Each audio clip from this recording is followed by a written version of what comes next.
a few things are going on, right? We've got inflation.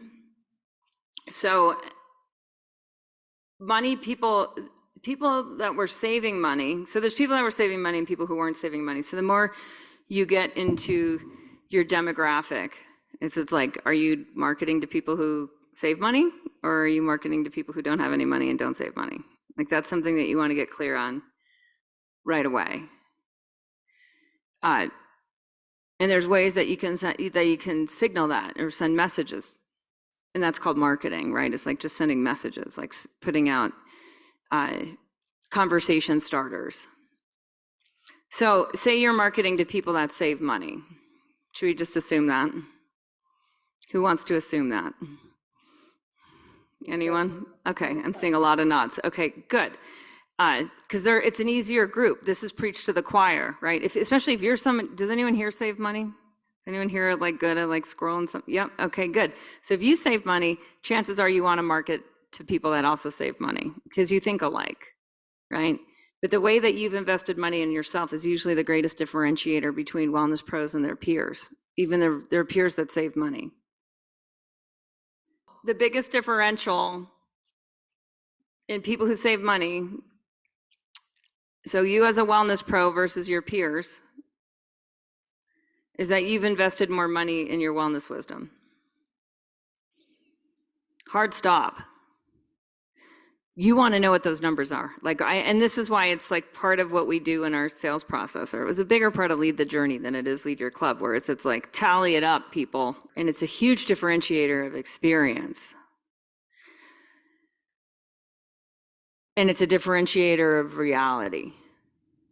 So your reality, like you walk in, let's say you wake up in the morning, and what you do based on what you need to do for you to thrive, to feel amazing, to have the kind of day that you want to have, is going to be very different than a peer who also saves money, but has not invested that money in themselves, in their wellness wisdom.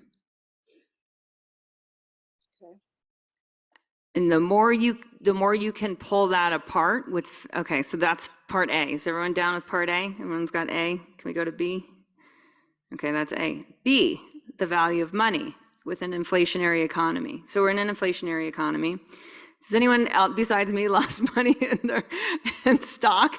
Who's lost money? Who's checked their retirement portfolio? Is anyone down a quarter, right? Yeah. So now, it's really interesting when you look at that. So say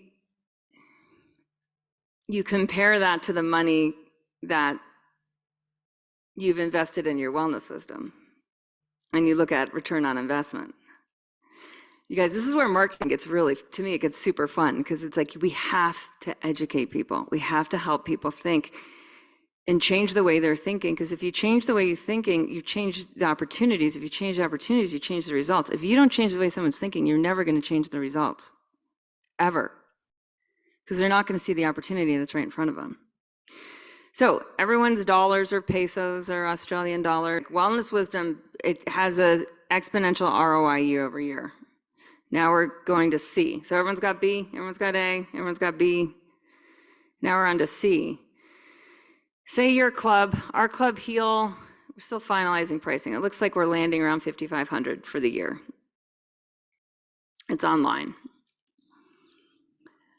That $5,500, if I were to invest it if I were to hold it in cash, the purchasing power is going to project it to decrease 10% in the next year. If I were to put it in a mutual fund, it could go down, it could hold, it could maybe go up 7% if like every economic prediction right now is not on track, right? Because we're on track for recession. So that means like the money's going to go reverse. So a lot of people are actually wondering what stuff is worth. And that to me would be the number one highlight of a marketing and sales. I look at marketing and sales as a series of conversations that change how people think, to change their opportunities, to change their results. Values-based conversation, not monetary. but it's both, because then you can get into really what are their current habits costing them, and we'll walk you through this, you guys, in week 3 in sales. Because this is the thing, and it's slow. I mean, it is slow. The reason it's slow, this part of the process is slow in sales, is because people are so far behind. The conversation that's happening between most people's earballs that you'll talk to, your peers who have 401ks, who may own their own home, who may own their own car, it's so far behind in terms of actually investing in the experience they want to have, that you've got to take it slow and build a process around it and walk them through it, either as a group in terms of like a video sales letter or a webinar or a YouTube channel with a bunch of videos, or one-on-one in sales conversations. And we'll show you how to do both. So when I look at it, like, our pricing hasn't really increased much, but the value for what they're getting for the same price has, and what their money can buy in the marketplace is so much less. Yep.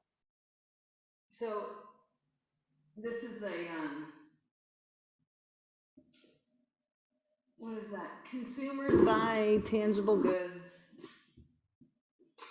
and the wealthy buy coaching and information. Yep. Now, if you're talking to someone, that's actually a really good part of a sales conversation. So it's like, do you want to be wealthy, or do you want to have more stuff and need a storage unit? You know, like, what are you buying? Are you buying stuff? Or do you just want to always need to buy more supplements and more doodads to soothe your emotions with shopping on Amazon? Because that's what consumers do.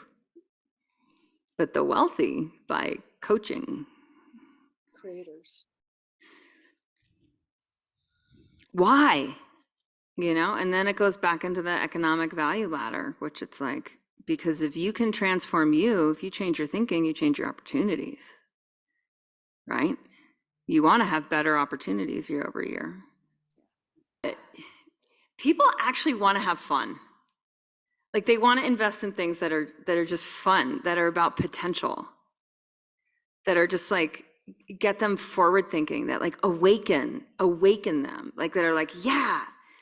And so even if they've never invested this way at all, and it's weird, like, a lot of the stats are all there with COVID. Basically, people that had the degree of chronic inflammation you had going into COVID directly correlated to your risk of symptomology, right? Like, that data's in and done.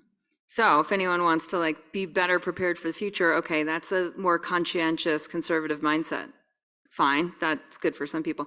But for like the rest of us, it's like, I just want to have fun. Like, I want to be with a group of people who are like growing and living and like progressing and going somewhere. And like, what is the value of that? And for that, I don't see any difference in today's economy. I grew through the 2008 recession. If we look at the Yoga Healer numbers from 2007, 2008, 2009, 2010, I just grew. And I didn't just grow in terms of profit margin, like top line revenue and profit margin, but I also was able to grow my other investments during that time. So I'm not pulling this out of my ass, you guys. Like, so much of how successful you will be with your club has everything to do with your mindset and your ability to understand what we're talking about here and be like, oh, okay, I got to change people's thinking so that they can change their opportunities, so they can experience what Sarah Hutchinson's experiencing at 68 years old. And what Ali just shared was a materialistic worldview, the liabilities and the assets, right? It's like based on matter, it's based on materialistic worldview. When you look at coaching and information, that's saying like the human being is more than what they own.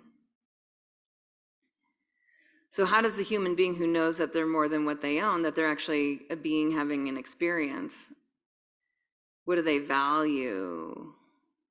That's a sales conversation. So now we're in a sales conversation. It's also marketing.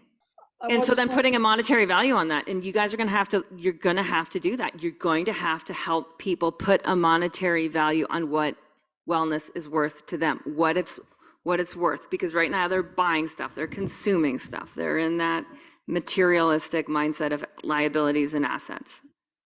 Yeah.